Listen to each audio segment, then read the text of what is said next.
Hi, I am Life Coach Latricia Booker with Kingdom Business, where we are empowered, where we heal, we get delivered, and we get free. We know who we are. We elevate our minds and our spirits and raise and expand our consciousness to ultimately walk in our true divine purpose. That is the truth of who God created us to be. Thank you for viewing my videos. Thank you for subscribing to my channel.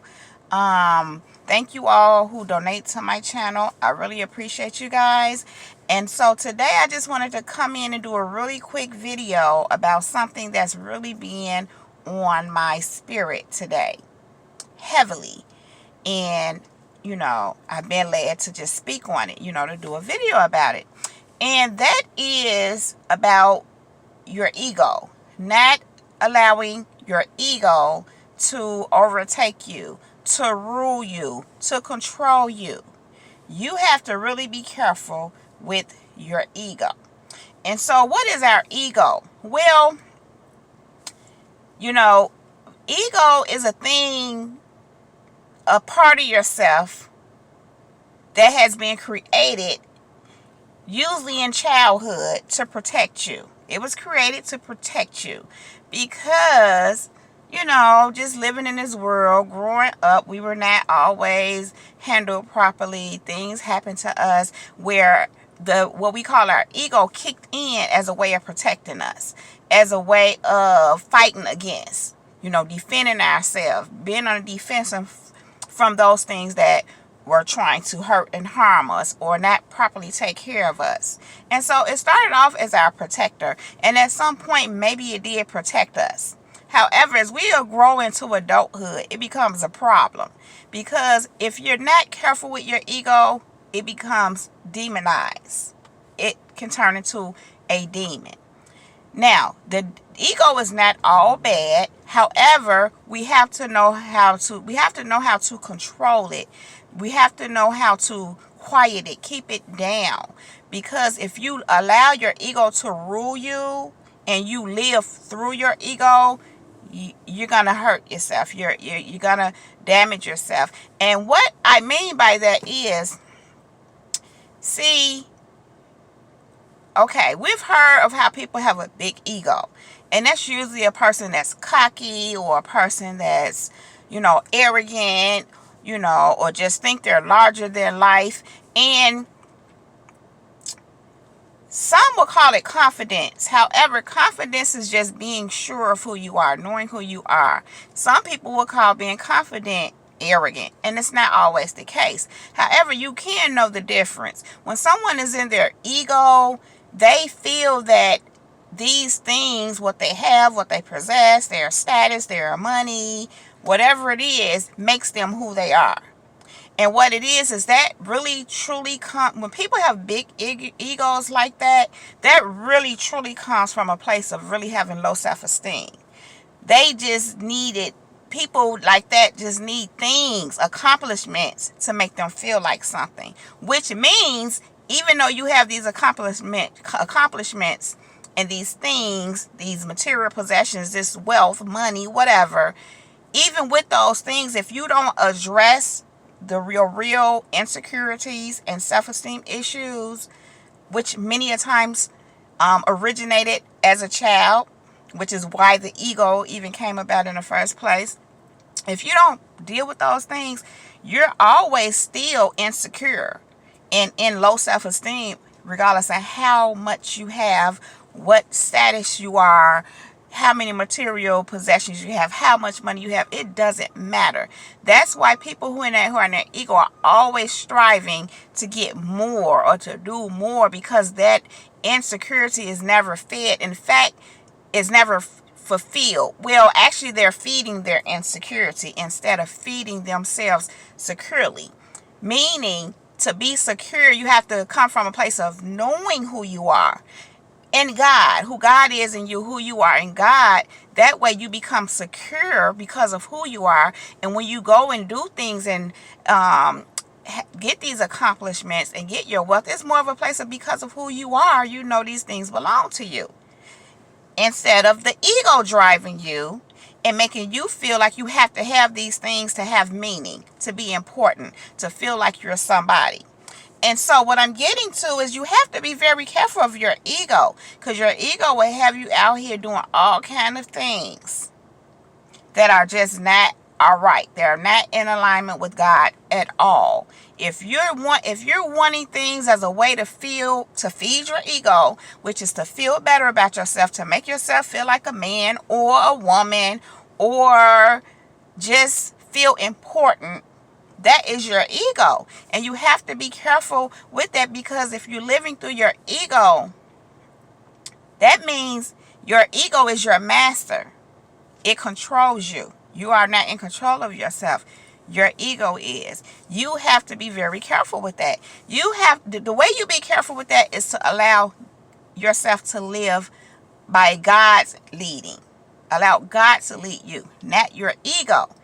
Ego driven is going after things to feed your insecurities, to trick yourself into thinking, because that's what it is, that you're secure because you have these things. And if anyone in their ego, if you really be honest with, if a person in their ego is really honest with themselves, even once they get those things, they may be temporarily satisfied, but it's fleeting. It's a temporary happiness or feel good, because it's a temporary thing, and your insecurity is still there. Your low self-esteem is still there. So you're always going after these things, and it's never fulfilling. You have to really be careful with your ego. You want to, or I encourage you to, come from a place of, if you have insecurities, or if you have some self-esteem issues, deal with them. Get to the bottom of why you're feeling insecure. Why? I don't want to say we all have it, because that's not true. But many people do. I've had them. There are things that come up right now where I may feel a certain kind of way. And I'm like, okay, what's going on there? Let me deal with that. And so when you deal with those things and get to the root of it, you can become secure there. That way, you're not out here feeding your ego and living through your ego, out here trying to grab stuff and do things to feel better, which you never will. It always backfires, because God didn't design us to live through our egos. He designed us to live through who He created us to be, who we are in Him and Him in us. And so when we come from that place, we're God-led. We're not ego-led. You allow God to help you to deal with those insecurities, wounds, issues, and then He directs you into your wealthy place and your success. He gives you the ideas. He leads you, or gives you ideas, or whatever it may be, that to go along your way, and you're able to do it, confidently.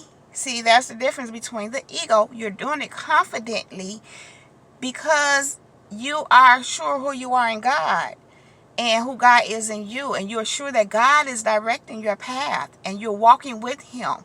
You're letting Him show you the way. So you're confident in that. And in your ego, you're not confident. You need these things to feel confident. It's actually backwards and tricky.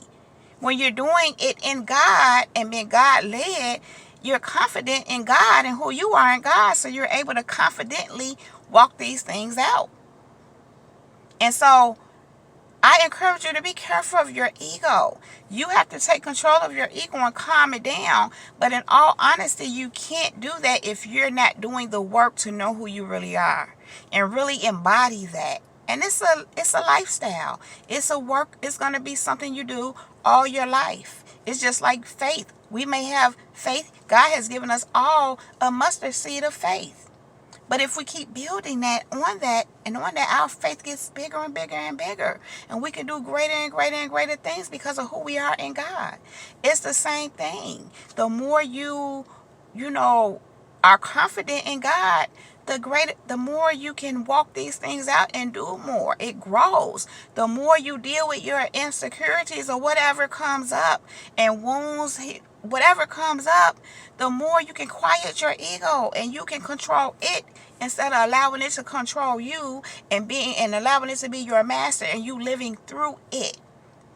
Which is, by the way, how they say, like a hamster running on this wheel.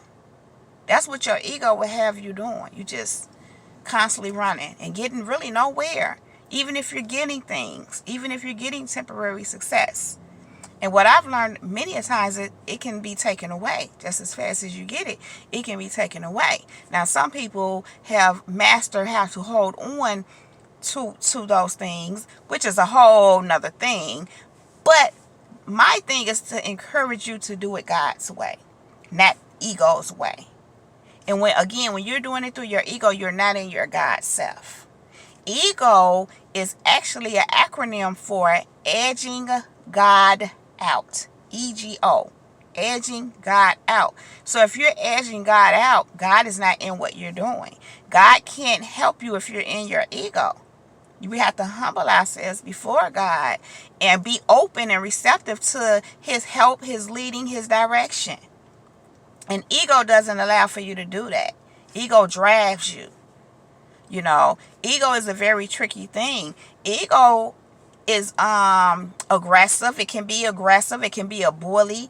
It's kind of like what I've seen is where people who are in their egos, they want to win. The ego wants to win. So even if they're doing something that's not nice towards somebody, trying to manipulate them, trying to control them, they want to use them.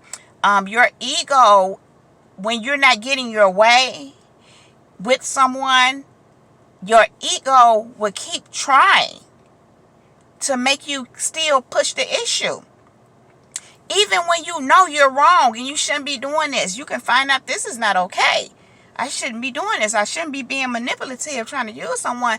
But when someone is living through their ego, they just want to win. That ego kicks in and it'll go so far to become a bully. It'll begin to try to bully people into getting what they want from them, even when they know what they're doing is not right, because their ego is in control. They have not mastered themselves or their ego, because you have to master your ego, not let it be your master. So the ego always shows up in playing victim.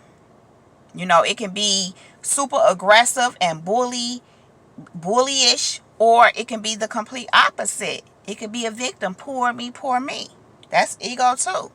Because what do victims do? Or what are their intentions? What's their game?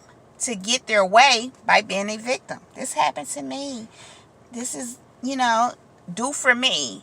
Feel for me. Give me attention. Whatever it is. Because, it's ego. It's ego. So again, it's all about getting your way, which again, that's not God's way. If you're doing things God's way, you're going to always get God's way, and hope prayerfully your way is God's way. Hopefully you're in alignment with what God's way and will is. I have a thing where I say, I want my will to be what God's will is. And if my will is out of alignment with His will, I align it with His will. Opposed to being in my ego. And I'm not saying my ego don't ever come up. But because I'm aware of my ego, and because I know this, and so I'm aware of it, and if it shows itself, I can quiet it, be like, we're not, and get back in my God self. But the more you practice that too, the less it comes up. But again, when you're learning something new and you're applying something new, you're going to have some little oopsies, but that's okay. You just keep working at it. And you become a master of yourself. And that's the whole thing, to master ourselves. Sometimes people are out here trying to master other people, trying to have power and control over other people. The truth of the matter is, God's way is for us to master ourselves, to have control over ourselves, and even power, empower how we in our power, that's in our God power. It don't have anything to do with anyone else. It's not about having power, control over someone else. That's not power. But ego, drives you to behave that way and to think that that's where your power comes from. And again, that's the thing of not dealing with your own stuff. I've noticed that people who are always trying to control someone else don't have no control over themselves. In fact, when you have control over yourself, when you're controlling yourself, you're not trying to control no one else. Now, sometimes people are tricky and they may not act out outwardly, and it's like to make you think that they, or no, it's not to make you think. Many times they think they have self-control. But the problem with those kind of people, they're not real and honest about their true feelings and how they feel, because they suppress everything. And unfortunately, they trick themselves into thinking that's self-control, and that's ego. So I'm just saying that to just mention how tricky your ego can be, opposed to someone who really is like submitted to God and is really mastering themselves and disciplining themselves to where they do have real godly self-control, which means they're not suppressing their feelings. And maybe even if they do, where it's appropriate, but they're dealing with their issues. It's a big difference. And they're not trying to control others. And if by chance they see that they are, they get that. Because I've seen it in myself. And I've learned it, oh. So I will refrain from those behaviors and do my inner work so that I won't be displaying those behaviors anymore. But it's a process. It's a work. But the point here is, guys, to be careful with your egos. Be careful with your egos. Live through your God self, not your ego. Be careful that you're not letting your ego control and rule you, because the end of that is destruction. I'm hearing scripture. Haughtiness before a fall, pride before destruction. And as we know, ego in this sense shows itself as haughty and prideful. That's ego. Pride. That kind of pride where you're too prideful to do things the right way or acknowledge your wrong or your error, or that you might need to do something different. That's a bad pride. That's a demonic pride, which leads to destruction, by the way. And that kind of pride is your ego. That haughtiness, haughtiness is somebody sticking their chest out when they wrong. You know how somebody can be wrong, out of line with what they're doing, and be haughty about it. Like it's okay because it's them. And they'll make it right. That's haughty. Haughtiness. That's a form of haughtiness. And haughtiness, the scriptures say haughtiness before a fall, and pride before destruction. So what is that saying? Your ego will cause you to fall and self-destruct. So be careful of your ego, folks. I'm going to leave you guys with that. If you like my video, please give it a thumbs up. Please click on that red subscribe button and subscribe to my channel. Thank you very much. Click on that bell right next to that red subscribe button so that you can get a notification every time I upload a new video. You can also connect with me on Facebook and Instagram at Latricia Booker, and on Twitter at Kingdom Business 9. That is Kingdom Business with the 1 S and the number 9. You guys, that is my time. So you know what? She is out. Peace.